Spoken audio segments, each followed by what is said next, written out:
Hello and welcome to episode 2 of Tea Talk from Fine Car Company. I'm Joe Mitchell and today I'm joined by Mark Hanna. Mark, do you want to introduce a bit about yourself? Yep, sure. Obviously, now you know my name. So I am currently the UK Business Development Manager for Roadster, which is a social networking app for car enthusiasts. And I also do a little bit of other stuff, which involves a car club and various other little car-related things. Excellent. So Mark and I actually met at a Roadster Cars and Coffee event. We did, yeah. So we will talk about Roadster then briefly first, like you said, Business Development Manager. So what is it other than, so a car social media app, obviously, but so do you want to explain some of the features, what are some of the cool things you can do with Roadster?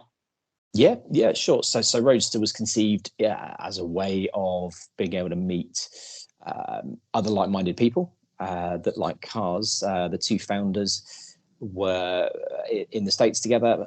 One is a Spanish chap and one is an American chap, and they conceived the idea to find people there to go on drives with and befriend, basically. It's developed a long way since then. That was six odd years ago now. So we have social posting, much like Instagram, where you can use hashtags, you can follow people can follow you, you can post pictures of anything car related, you can talk anything car related. People can also create groups, so that's owner groups, maybe car club groups, anything groups, basically. They can also create events and promote those. So obviously, as you know, we put our own coffee and cars on there, but anyone can put their coffee and cars, their static event, meets, drives, everything. Probably one of the coolest features we have is the route planning and navigation. So it's a bit like sort of Gran Turismo, just in real life, really, whereby you can plot a route all on the app. You can then share it in a group or an event, and then you can navigate it directly from the app as well. And if you're in a group, you can see each other. So if somebody decides to go the wrong way, you can see who and where they're off to. But great for groups and keeping an eye on people, seeing how people are getting on. And also if your group gets spread out or you have to go in different smaller groups, great way to make sure everyone's okay. We've also just recently launched a rewards platform for users. So like a cashback scheme where people can earn points if they spend money with local businesses that we list on the app. So that was launched in the summer, bit of a soft launch, but we're now looking to spread the word there. That's starting London and surrounding at the moment, but that will eventually go to the whole of the UK.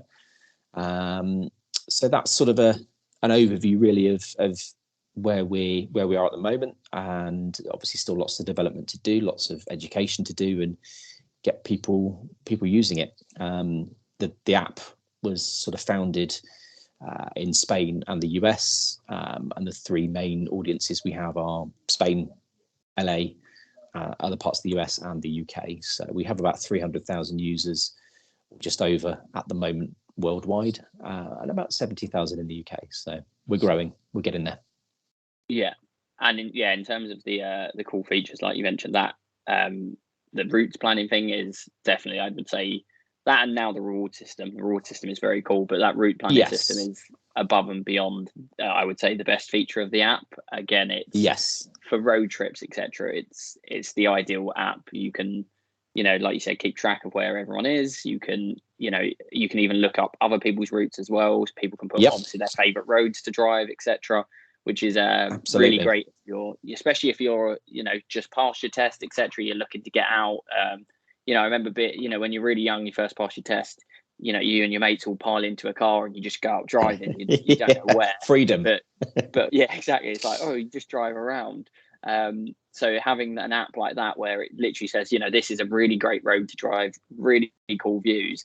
I think that's honestly the standout feature of the app, in my opinion. And it just really helps in terms of finding cool events. So for if car enthusiasts, like you said, cars and coffee, etc. Absolutely. And I mean, like I ran a group event the Sunday just gone for, I think it was 16 of us, 16 cars.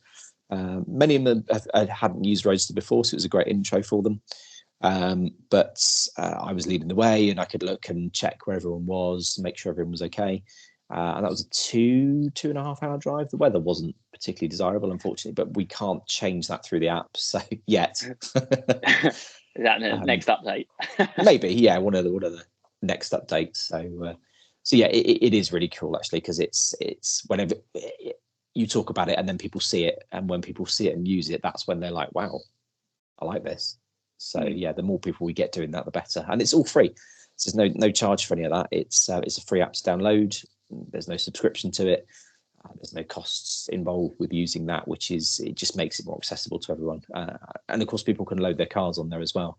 So they can put a garage on there, and people can see what cars are coming to events, what cars are on routes as well. So yeah, there's lots more to it, but yeah, I won't go through every single detail right now.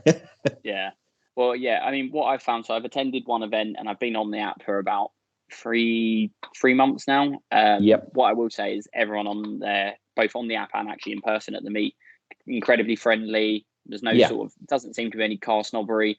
It's just people, willing to have a chat about anything. The car meet that I went to, there was someone with a nice classic Astra, for example.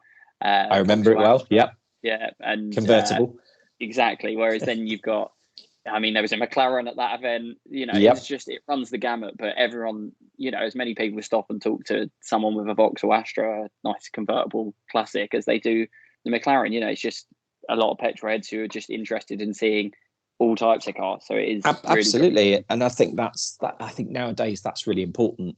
And certainly from the stuff I've done before I joined Roadster, that was very much my mentality, is that I don't want that car snobbery. I don't want it only to be elite cars or this brand of cars or anything like that.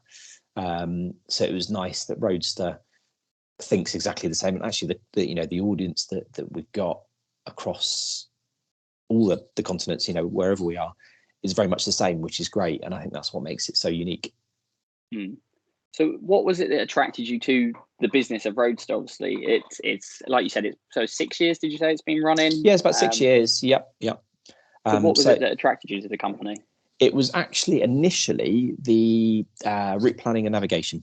That's what drew me in, because I do road trips of my own with the little car club I have.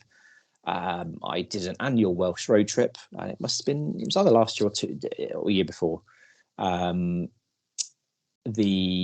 tried Google before to use as navigation. Google has a lovely habit of diverting you when it feels it would like to. And sometimes you don't even know about it. So you could plot a lovely route and it would then take you thinking, I'm not supposed to be here. So that was a bit difficult, and different phones reacted differently to it. So then I adopted buying secondhand sat navs. I have about 9 of them at home. And I used to preload GPX files from the PC for every road trip. But of course, you've got more than 9 people. Not everyone can have it. So it was a bit of a pain. And then I stumbled across Roadster. I think I'd had it for a little bit. Hadn't realised maybe what's on it. Got in touch with them to ask a few questions, and they replied, which is always nice. And then I tried it, and it was it was a slightly earlier stage back then, but it was like a godsend for me. The only slight problems we had, which was nothing to do with Roadster, was the Welsh mobile signal, which does drop now and again, but that would be the same whatever you use. So that was what drew me in, was like, hang on, this is exactly what I've been looking for. It's just a shame it's taken me years to find it. And then, of course, looked further into it, created a profile, became one of their ambassadors, which is something you can also do on there with an active profile and a willingness to attend and create events. So I was already doing events, so it made sense to put them on there, became an ambassador. My first T-shirt as an ambassador, which was satisfying. That was lovely. And then really sort of got into it and said, do you need anyone in the UK? And 3 or 4 months worth of discussions led to where I am now. So started with them in March this year. After talking to them for about, let's say, 4 months. And yeah, I mean, to think it's been over 6 months now, and the amount that's sort of been achieved from from here is great. There's still lots and lots to do, but it's great sort of turning what I love to do into work. There's stuff that's very familiar and stuff that's new, so it's been a nice balance, if you like. But yeah, it's got so much potential, and it doesn't take much for people to see it and think, I really like this. But it's just spreading the word.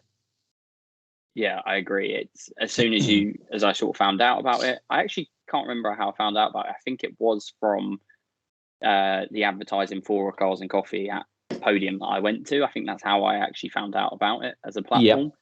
But it is true. As soon as you sort of see it, and as a lover of cars, you sort of realise, oh, this is really good. Because of course you've got Facebook groups of car enthusiasts for every mark and brand, etc. But it just makes more sense to have one centralized platform like that, which has then all these extra features specially tailored.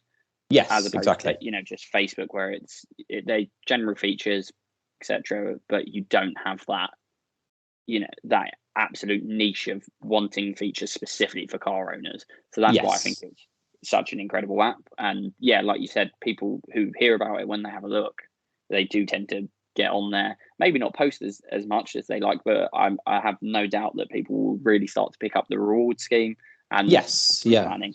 Absolutely. I mean, I think that's why we're introducing different elements to the app, is so that it's not just about posting. Not everybody likes or wants to post daily or even weekly. There's plenty of that out there with Instagram, Facebook, and not everyone wants or can do that. So we want to make sure it's not just about that, but that's still an important part of it. But bringing in rewards and other businesses as well, linking in businesses, and then what may come of working with those, and it just adds to the community and the user base. Yeah. So, is there any exciting developments coming up for Roadster that we can be privy to, that are maybe being trialed at the moment, features, or are there any cool events you've got coming up that you'd like to shout out? Maybe get some people to have a look at. Yeah, I mean, we've got our regular Cars and Coffees coming up again at Podium Place, actually, October the 14th. So that'll probably be our last one this year. We're not blessed with the weather in the UK like they are in Spain. There's a big event over in Spain going on this weekend, which is in the centre of Madrid. So that's an official Roadster event as well. There are a number of things. There's always development going on with the app all the time. It might be small bug fixes. It might be small improvements, but whenever we do a drive, we always get feedback, so we know what's going on. The biggest development this year has been working with CarPlay. So the app and the navigation work perfectly with CarPlay. Android Auto is going to come at some point, but at the moment it's CarPlay. And to see that working on screens has been great.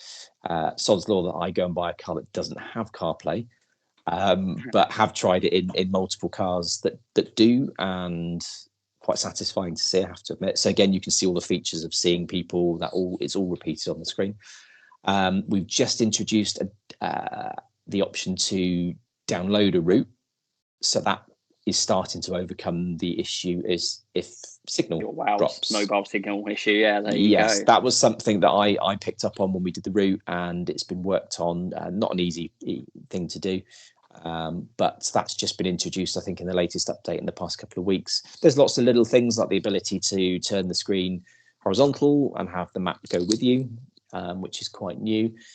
There's a satellite overlay available on it now as well, which there never used to be. There's things like chat in routes as well, which has always been there. That's always being improved, so you can just chat amongst the people in the route, maybe warning people of potholes or other things. Obviously not while driving. Disclaimer. Oh no, that's when you've got a passenger. That's what your passenger's for. Or if you've stopped, you can just say, "I've stopped." Pull over. But yeah. Oh, it's interesting about the CarPlay thing, because I also don't have a car that has CarPlay, so I didn't know that. I have looked at, you can obviously install it in older cars in terms of if you bring your own screen. I've looked into that, but I just don't know if I can be bothered with all the hassle and the. I mean, there's one thing. You can have these standalone screens that are quite big, but then you think, well, you might as well just use your phone. If you're doing that, but yes, it works really well with CarPlay. And I think one of the the best CarPlay systems I saw it on was one of the smallest. It was, I think, an 80s Porsche, and it had a retrofit but period correct official Porsche stereo that had a very small CarPlay screen.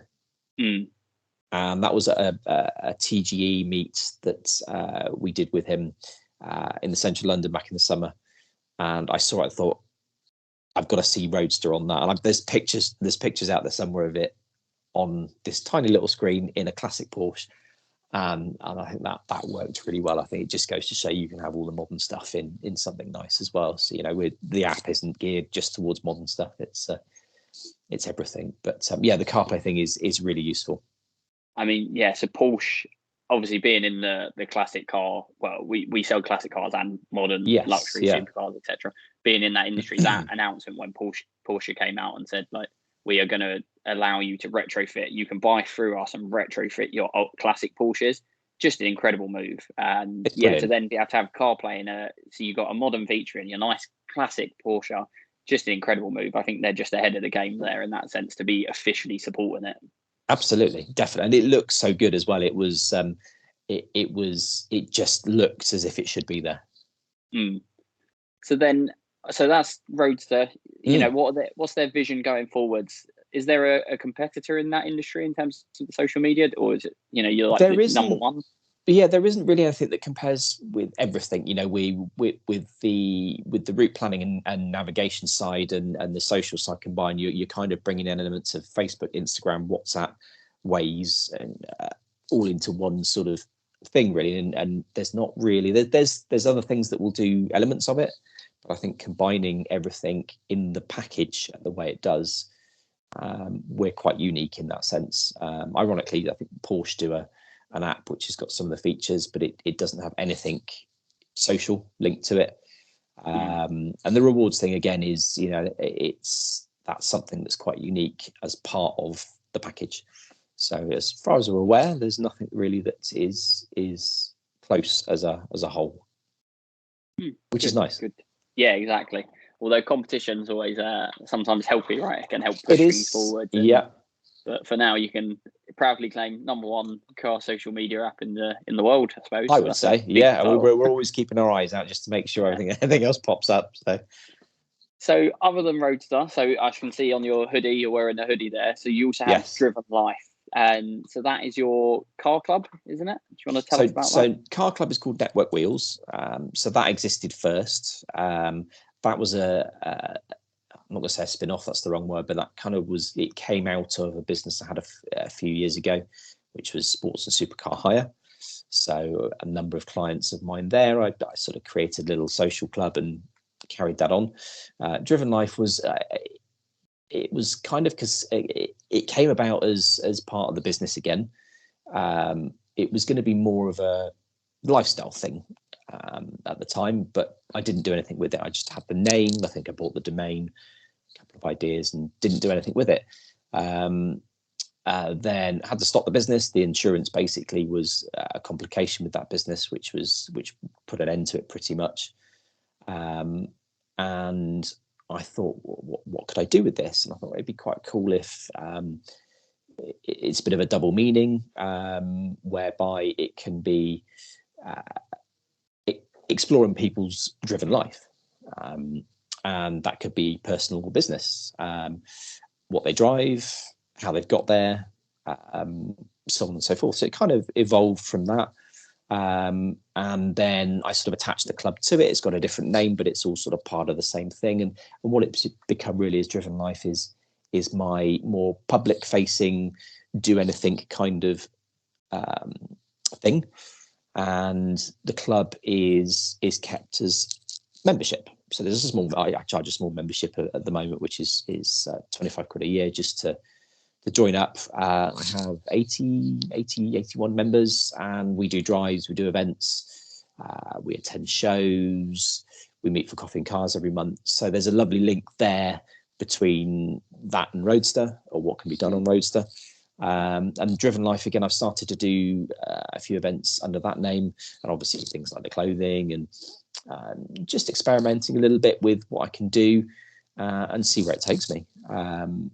I've done the website so that it's a bit unique. It promotes the club, put the events on there, and yeah, that's I'm just seeing where that goes. It's what I was using on Roadster when I approached the guys there, and that was appealing to them in terms of what I was doing under that name. So I've kind of taken it forward from there, really. But the club is very similar to Roadster in its audience. There's some members with some amazing cars in the group, but they're lovely people. I think people can associate very expensive cars with not being approachable. This is very much not the case with the group of members I've got. So yeah, that's taken on a lovely little journey. We're doing some great things. We've done some great events together, and we meet all the way through the winter. We've got a lovely indoor venue, which is 10 minutes from where I am now, called 5 Zeros. So it's an indoor supercar barn, and that's our sort of home, if you like, the winter. And then we get out and about during the summer. So is that a specific area? Is it based in the southwest mainly, predominantly? So I'm Wiltshire based. So a lot of it is Wiltshire, Somerset, because that's where I am and that's where I've been. But we have members in Wales, Oxford, South Coast, Devon, Cornwall. So it spreads quite far, but predominantly it's sort of Wiltshire, Somerset area. And we don't exclusively do events just there. We try and get out a bit if we can. And Welsh Road Trip is a yearly thing. Not too sure if that will remain with a 20-mile-an-hour speed limit, of course, but or how that might change. But how long that will last, we'll see. We'll see. We record-breaking petitions this week to get that overturned. So yes, interesting goings on there, and some average speed cameras popping up on some good driving routes. So, I don't know, is that going to be less appealing? We'll see. So yeah, that's the kind of geographical area. I haven't really had the desire to take it across the UK because I don't want to lose the sort of community close-knit feel that I'm told, and I get feedback from members that it's formed. I think that's what being part of the club is. So I don't want to lose that. Yeah, I mean, if you did target the whole of the UK as a UK-wide car club, obviously then you're going to be you're only one man yourself running it, right? So you'd have to be organising events around the country. Most people can't get to, someone that's 5 hours away, for example. It's just not feasible for them for a weekend meetup. So it makes sense to keep it fairly localised. So and one of the interesting things you are doing with Driven Life, so the new feature, which I've got something down here, is your Driven by Coffee.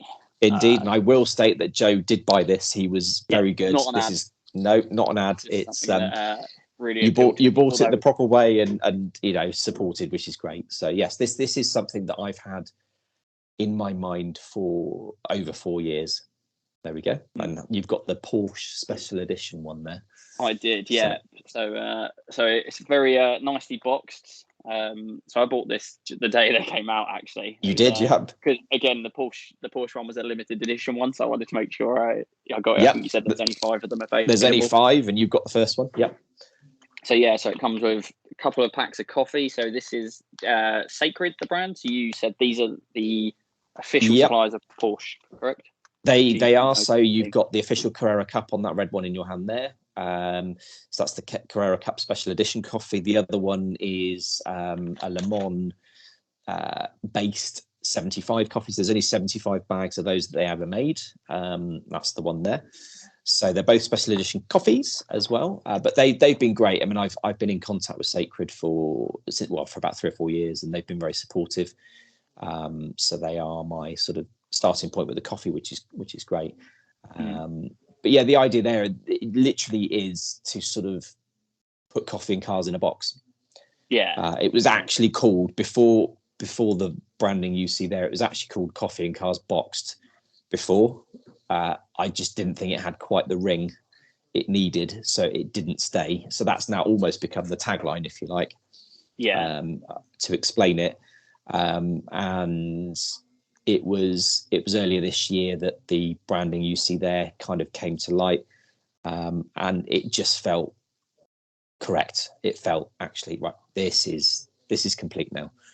I played with it during COVID, built up a lot of suppliers. So the concept is basically that there'll be lots of different editions of the box, with varying coffees, magazines, artwork in it, depending on the theme. And don't forget Biscoffs. Perfect Biscoff for a will tea feature talk. exactly. Biscoffs will feature in every single box, and of course they're called Lotus Biscoffs. I know it's got no relation to Kari officially, but put that together though. Yeah, that's a very yeah. good point. So I know there's no link officially, but it works in two senses. And you've also got your Apex coffee. Correct. Chocolate, yes. Sorry, Apex chocolate. And I will. There are five variations of that chocolate there, and I'm pleased to tell you I did try all five before deciding which ones to include. So, and then as mentioned, so this one was the special edition box. So this also has come with a signed Porsche Motorsport as well. Andre Lotterer. Yep, I've got that. Again. So I was waiting to do this podcast to actually open the box fully and unbox it, even though I've had it for about 3 weeks now. We've been we've been meant to do this call for a while, but it also comes with a great Porsche Motorsport print, which is going to go on the wall behind me there as well.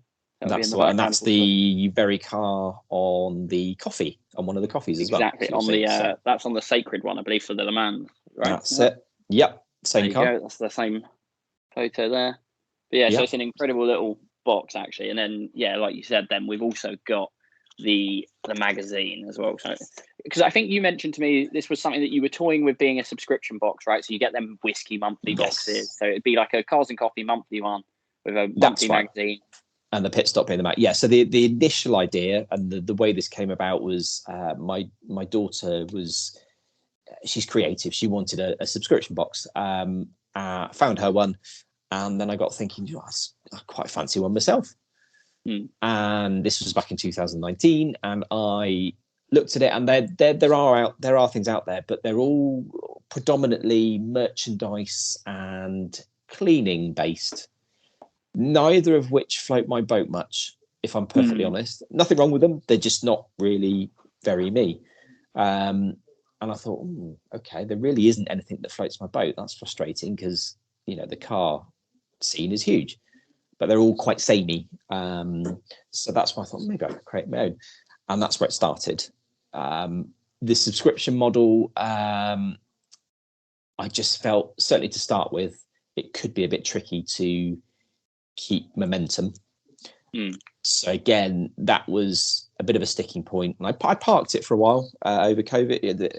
COVID was a good time because it allowed me to get lots of suppliers, talk to people, samples, etc., etc. And then I parked it for a bit, which is what I do with a lot of things. If I'm not sure about it, I park it and come back to it, because I think sometimes you just need a break from it all. I've done that 2 or 3 times with this, but the result is now that I'm really happy with it. But it's now just being sold as a straight gift box, which allows me to do so much more. We can do special editions, we can do bespoke ones for brands, we can do limited edition ones, we can do a lot more with it basically. And if I think that'll make a good box, I can put it together.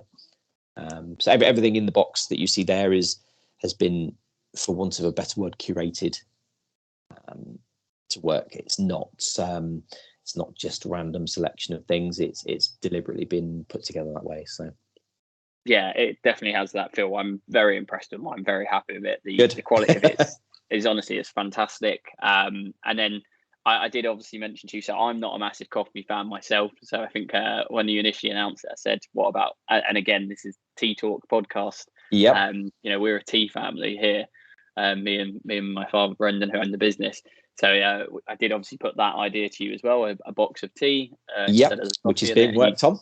There you go. So and a little snippet on that you see is the tea side of things. There's a company called Miles Tea and Coffee, and the history of that. To look at, you'd think there was no car link. But his name escapes me now. There's in the film Le Mans, Ken Miles. So he is a relative of the family, Ken Miles. So there is your link there with cars, and there is a little article that I'll put in the boxes. But yeah, that's being worked on. It's not as strong as something like Sacred, but tea is a little bit different when it comes to cars. But I have managed to find, and they're local as well. They're I think Gloucestershire based or Bristol based, which is even better. So that's the plan at the moment, is to select some of their tea. I'm not a tea drinker myself, but that doesn't mean to say it can't happen. So, well, if you need help selecting, I will volunteer to come. I can send you some samples, see what you think. But yeah, I mean, it's feedback like that, which is great, because there's been two more people, friends of mine, but two more people that have said, oh, if you do a tea one, I might be interested. So there you go. It's feedback like that, and the ability to think, okay, we can do that, which makes it a bit different. Yeah. Well, yeah. Now that we've finally got this podcast out of the way, I can finally start eating my Lotus Biscoff. And my missus is a big chocolate fan, so I'll let her try the chocolate. And because I've not tried obviously Apex, but we'll definitely have to give it a go. And yeah, now they're a very very cool company. Actually, they're a company called Racing Chocks. They do little mini racing helmets in chocolate as well.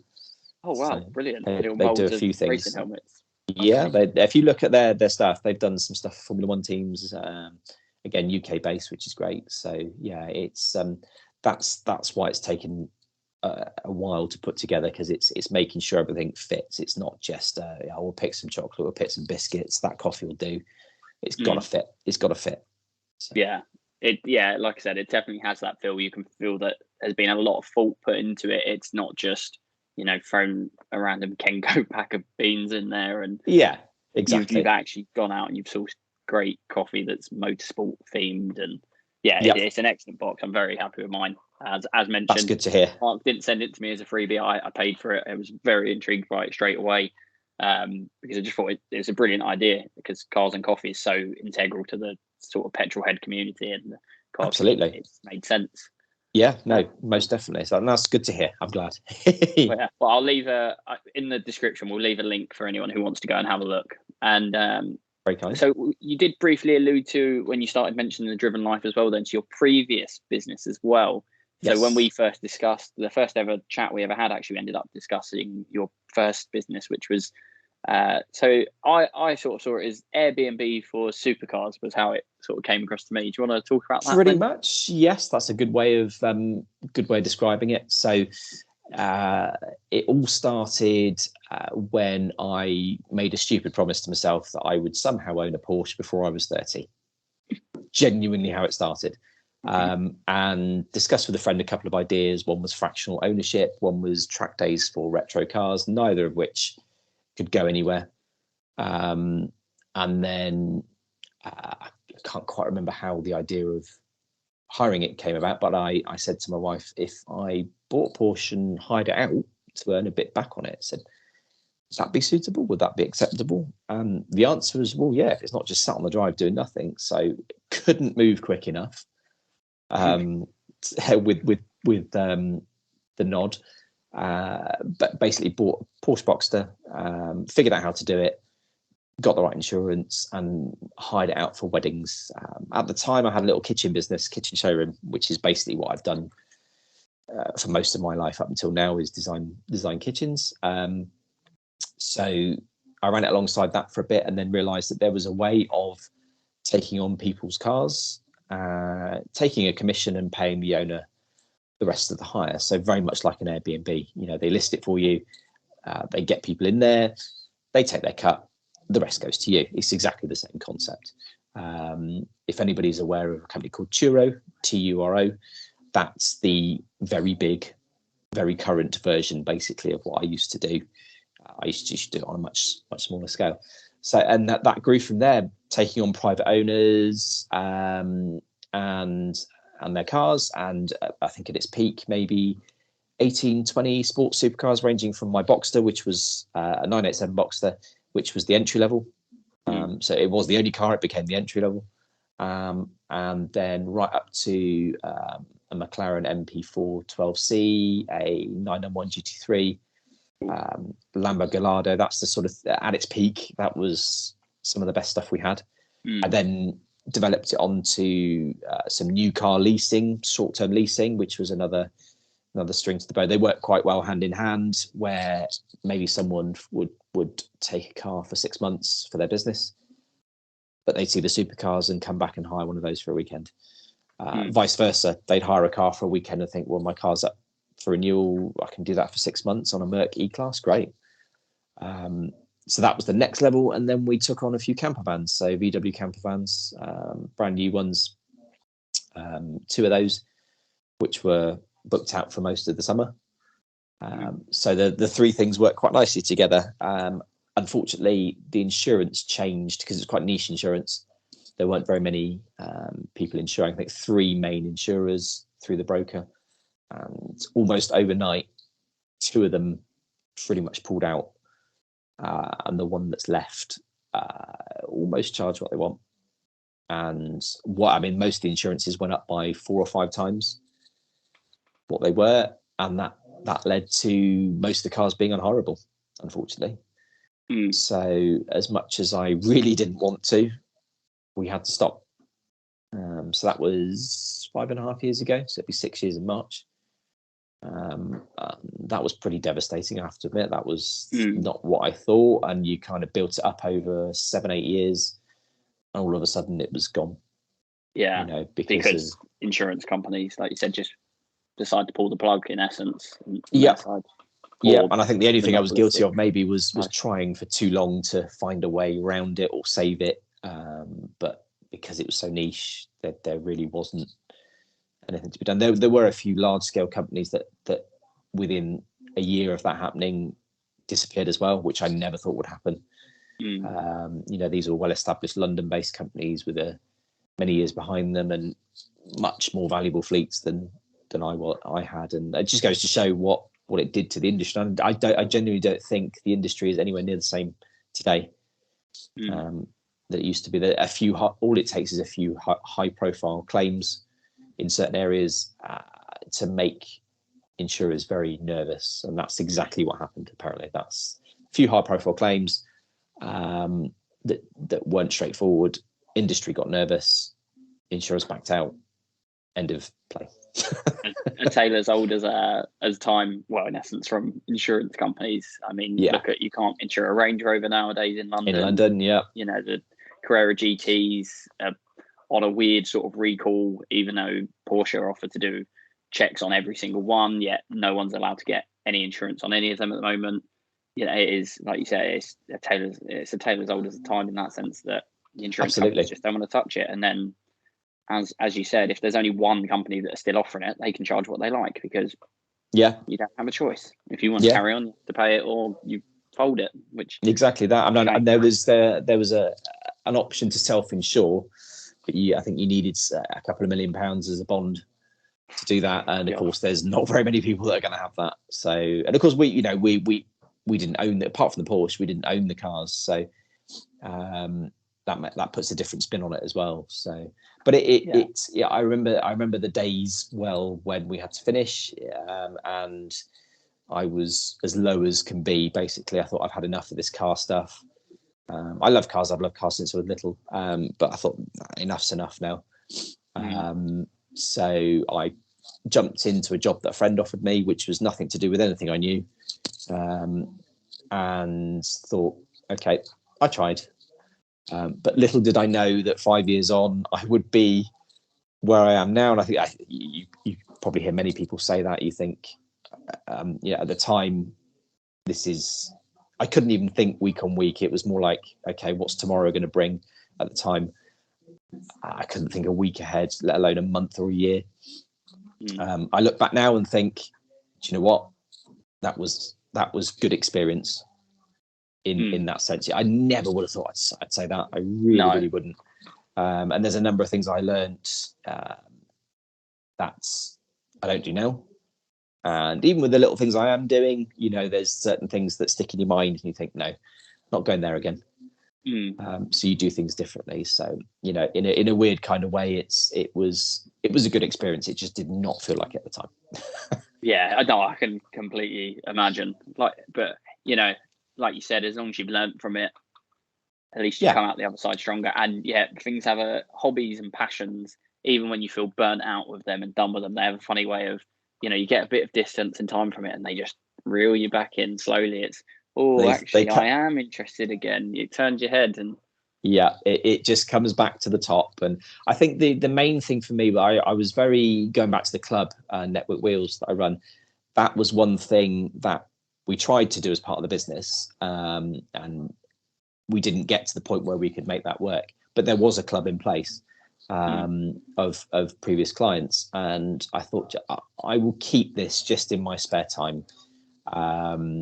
Just charge a tiny membership fee just to sort of distinguish it from everything else, and I'll do it in my spare time. And I'm glad I did. I think that's probably what has led to other things happening, is just keeping that one little foot or even a toe in the door, if you like, in the car world with car people and friends. They are now they're ex-clients, but they are very good friends. And I think it's just that, you do a few things at the club and someone says, oh, do you fancy doing this? Or you have this idea. And of course, then time passes and obviously COVID comes in and changes people's mindsets and how we do things. And before you know it, you're doing things again. And, I thought I was done with cars back then. I thought that's enough now. Obviously not. Yeah. And exactly. and, I'm glad that it is where it is now. It's to be able to do it for work as Roadster, but also to the crossover between the stuff with Driven Life, Network Wheels, and Roadster is great, which is why it works really well. They complement each other. They don't get in the way. So yeah, it's all come good. I've got to ask. So that Boxster. So first of all. So again, your wife said, right, yeah, fine, you can buy a Porsche as long as you can rent it out, make a bit of money on it.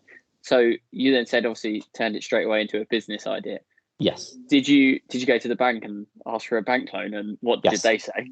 Wow, okay. There. I did. What a way to get a Porsche. No need to mess about with finance. You can. Well, that is finance, but.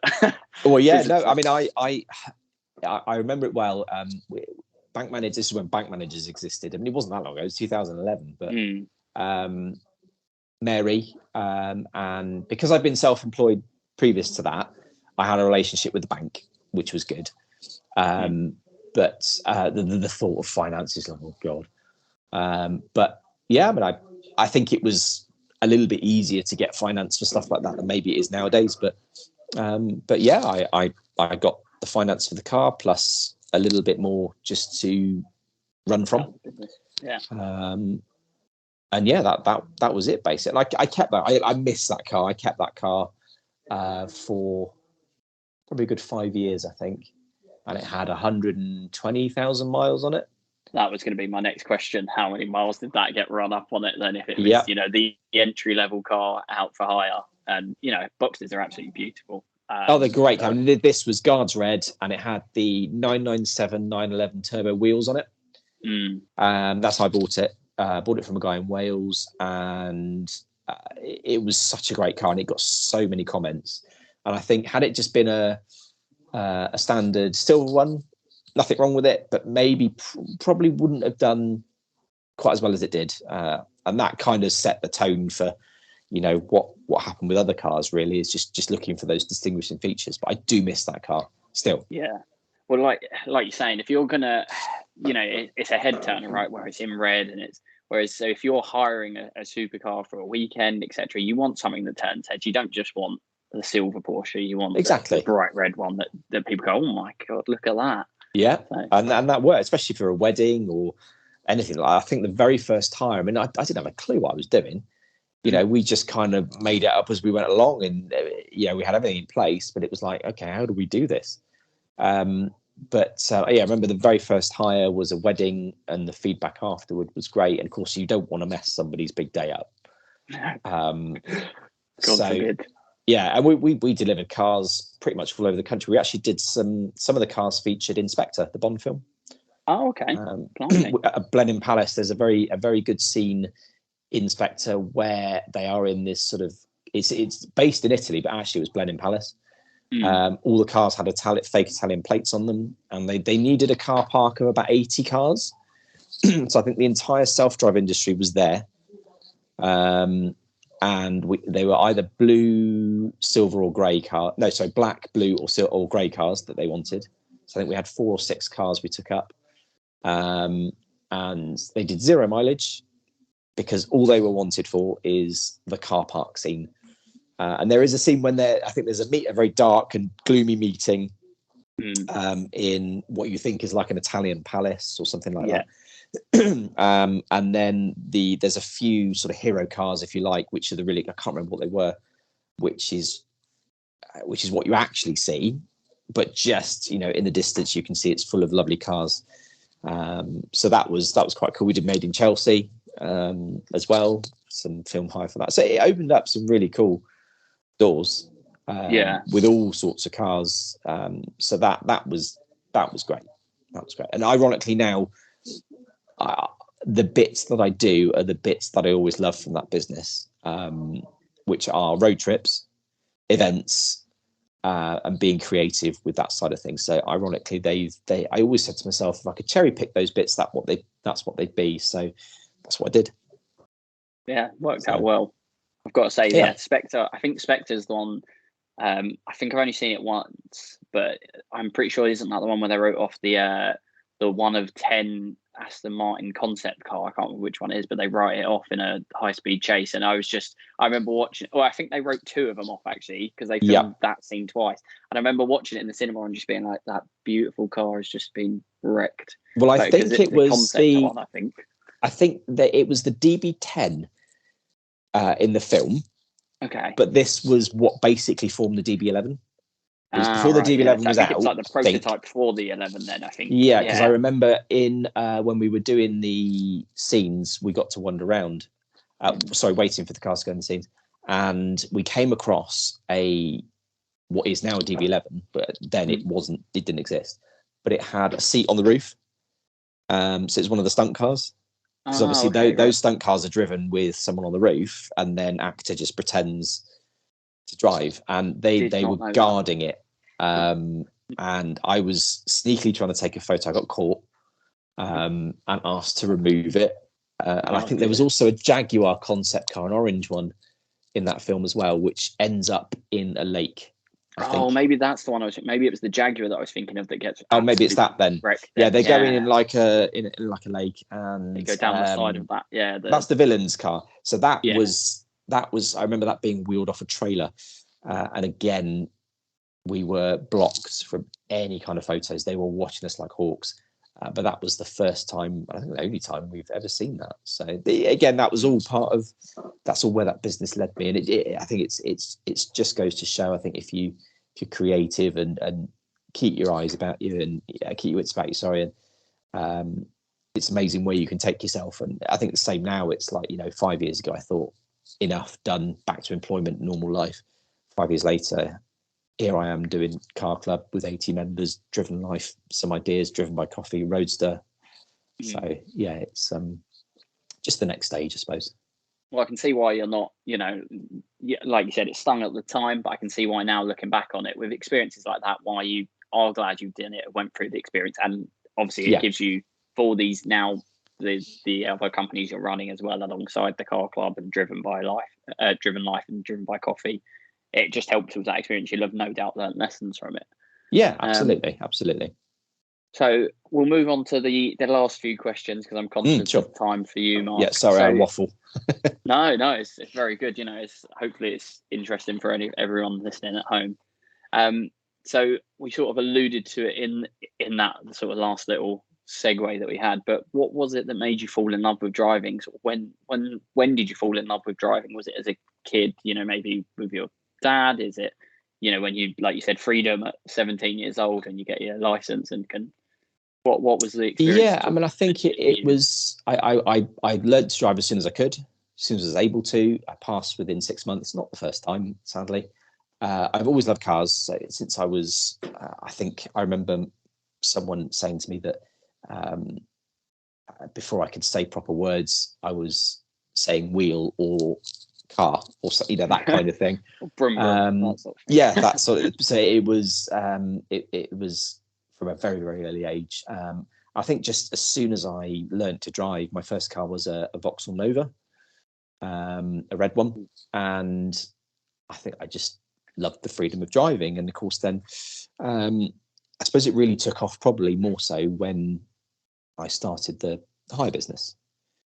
Previous to that, I didn't really have anything special. Loved cars, loved going to racing, the shows, all that sort of thing. But I think that opened up new doors for me. Obviously, Boxster being an incredible driver's car, that probably got me hooked. So whereas cars have always been there, I think possibly driving was that business, I think. Well, you've answered my other questions. It was going to be, what was your first car? So Vauxhall Nova. Yep. Yeah. And then, so what would be?